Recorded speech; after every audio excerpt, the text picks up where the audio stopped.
Hello friends. What is more important, the journey or the destination? Well, in the context of our investments, it's the volatility. Essentially, it's how much the price of an asset can fluctuate in any time period, and it's measured in terms of the standard deviation of the asset price.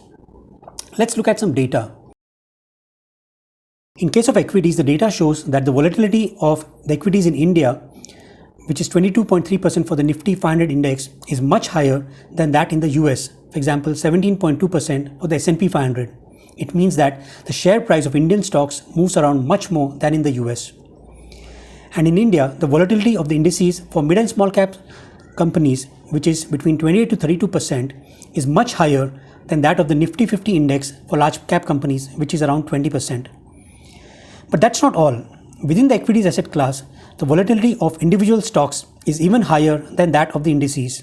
It can be quite as high as 40 to 50% for the mid and small sized companies, which means that the stock price can rise or fall by 40 to 50% in a short period of time. Amongst commodities, the volatility of gold is low at 8% and much lower than equities, while that of crude oil at around 33% is much higher. Finally, the volatility of the bond index of around 1% is the lowest. When the volatility of asset classes is high, their share prices can be all over the place, making it impossible to predict where the prices will be in any given year. And especially the volatility of equities is quite high. As we saw, in the case of small and mid-sized companies, their share price can rise or fall by 40 to 50% in a short period of time, making them relatively riskier.